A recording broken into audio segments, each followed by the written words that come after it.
Hello, everyone. I'm Brian Yap. I'm the Deputy Director of the Motor Cities National Heritage Area with the mission of preserving, promoting, and interpreting the rich automotive heritage of Southeast and Central Michigan.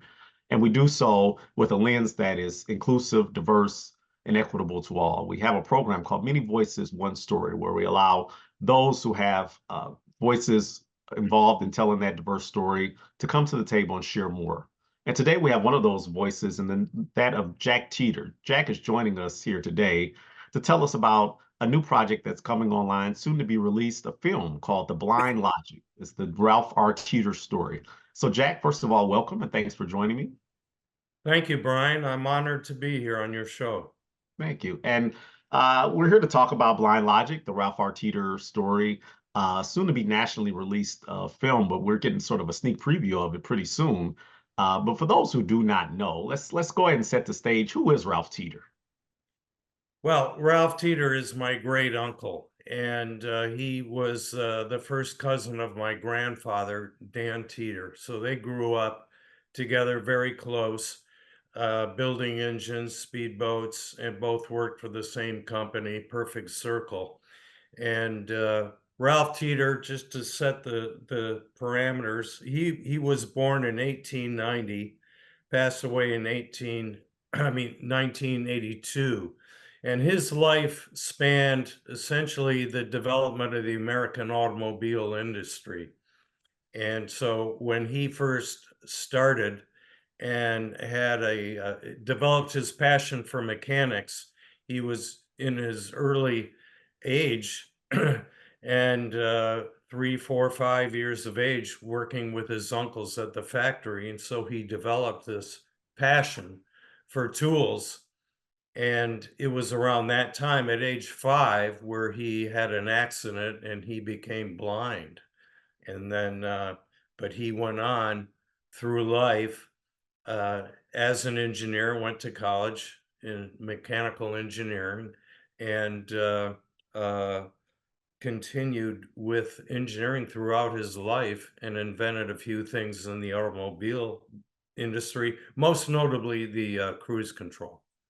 Yeah, his story is really one of great inspiration. We had the opportunity to host a panel of representatives from our automotive big three of Ford, General Motors, and Stellantis. And though they're usually in friendly competition, at least that day they were on the same team because this panel was all people who represent the company's special interest in supporting those with disabilities. So they were really very complimentary of Ralph and looked at him as sort of an icon in that field. I guess simply because of what he dealt with and what he overcame and how prolific he was in all of his work. So we're excited to hear more about his story and those who were inspired by him. So you have an interesting background in production, which gets you to the point that we're going to get into about the film. So tell us a little bit about your personal sort of professional history and what brings you to the doorstep Well, of this. I'd like to get into that, Brian, but I'd like to go back to the discussion that you had with the big three about the diversity and addressing people with the disabilities in the industry. I just want to make note. I think the reason why they responded to Ralph so much is because at his time getting into the automobile industry, the companies didn't really know how to deal with disabilities in that time period. More so today because they're more aware of it and there's organizations that get involved. But I think Ralph Teeter sort of paved the way for diversity and inclusion and those with handicaps. And I think that they recognized what Ralph Teeter was able to accomplish being handicapped.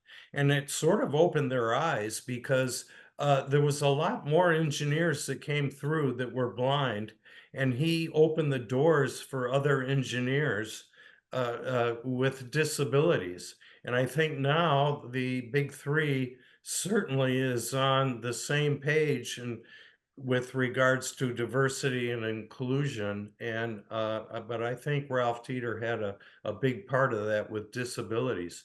So that would be a question to ask you. You mentioned Ralph paving the way. But how aware was he, do you know, when it was actually happening in real time? Was he aware that, hey, this is important, just as much important for me as an individual in advancing my career in patents and inventions, but it's also important sort of as a people to move those with visual handicaps forward. Was he aware of it in the time that he was doing it and I attracting?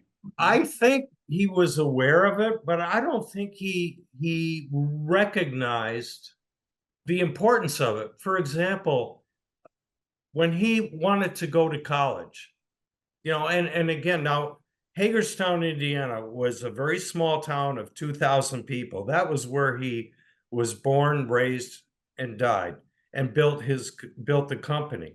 Mhm. And when he wanted to go to college, he first went to University of Michigan, and because they had a very good engineering school, and they turned him down because they didn't know how to teach a blind person engineering. Now, okay, this was 2000 or 1912 or something like that, and no fault of University of Michigan. It's just at that time they really didn't know or have the resources or the know-how to actually teach a blind person engineering, because engineering is not like liberal arts or anything else. It's very detailed. So he was a little disappointed and frustrated, but his older cousin took him to she had a fellowship at the University of Pennsylvania. So she said, "Come with me and I'll get you in to a meeting with the dean of engineering." Well, Ralph argued his case, and the dean of engineering had to check with his faculty, and they decided to let him try. But they didn't think that he would last beyond 2 weeks. And he proved them all wrong, and he came back for his master's. So after he graduated, the University of Pennsylvania opened up the doors for more blind students that wanted to study engineering. He was aware of it, but I Right. don't I don't think he knew the extent of what he was doing by opening these doors to people. Uh, uh, and and but that's the way he was. He was a very humble man.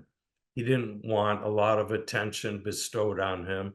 He just thought he was a average guy, and that knew how to concentrate and think logically. Yeah. And so going on to your next question about my background, I actually went to UCLA Film School, and then I spent the better part of the 80s working at Universal Pictures, primarily in marketing of feature films. But at the same time, I became very knowledgeable of distribution and production because I dealt with all those departments, and eventually moved into production and learned a little bit about production. And then my career spanned distribution and marketing, and to some extent production. And then it wasn't until a few years ago that I decided to make this film, and I was pretty much inspired by my Aunt Marjorie, uh, Ralph Teetor's only child. She wrote a book about her father's life, One Man's Vision, and that was published in 1995. And at that time, I was so taken and engaged in the book that I thought that this would be a great film. And then fast forward to 2013, we had a family reunion, and it was discussed about, well, how can we make a film and bring this to life? And that was sort of the inspiration for me to kind of take the lead and start adapting a script from the book. And then that took a few years, of course, and then I started production 2.5 years ago, and finished about 2 months ago. What do you want people to take away from the film? What is the hope and the inspiration here?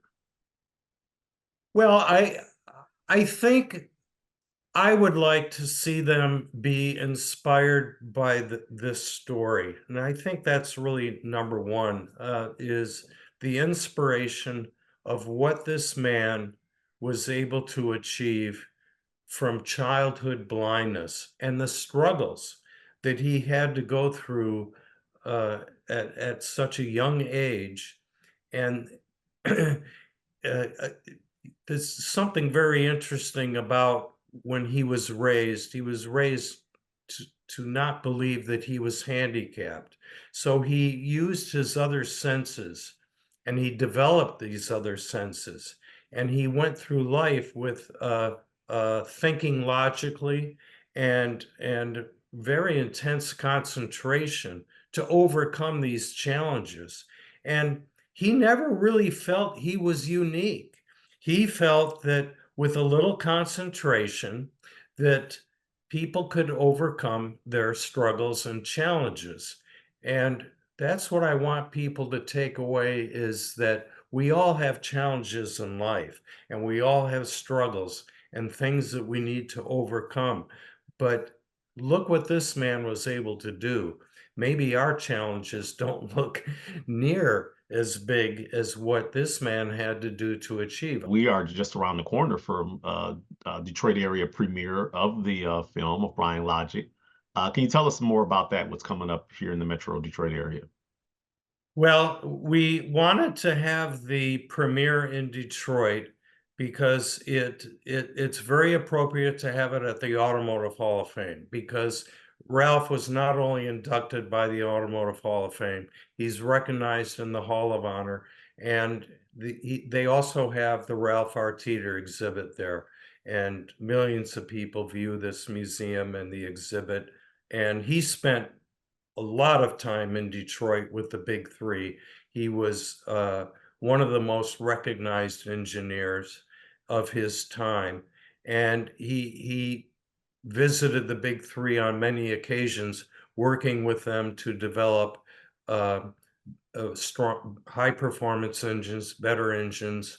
And he was a big proponent of safety features in cars and making them more economical, which is why he came up with the cruise control, because it is a safety feature and it's more economical for cars. So he was invited up to Detroit many times.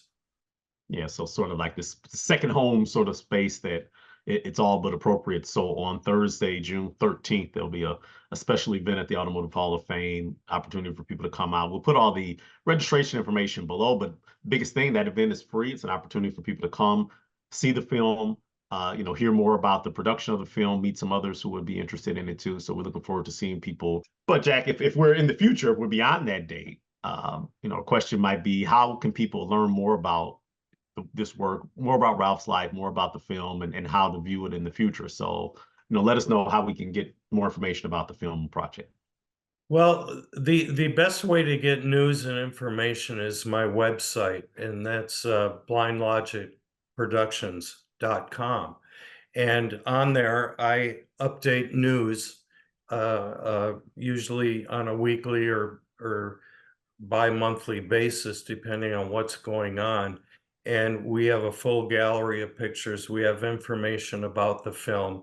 We have a number of different pages that are devoted to Ralph Teetor and other thing for blind resources. We have a page in our blog section with resources for the blind. So the website covers a lot of information.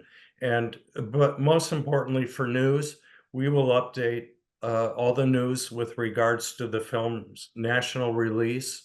And I don't anticipate that happening until the earliest, maybe fall or winter. And but we will constantly update our news and information on where the film will be available for everyone to watch. Well, Jack, I want to thank you so much for taking the time and sharing so much about your process. Again, a very personal project, but one that is a very professional project, one that's going to be meaningful to a lot of people when they finally see the film. So we're very much looking forward to it and adding this new voice to our many voices and that kind of represent this one story. So thanks a lot for sharing. Thank you very much, Brian. I enjoyed this very much.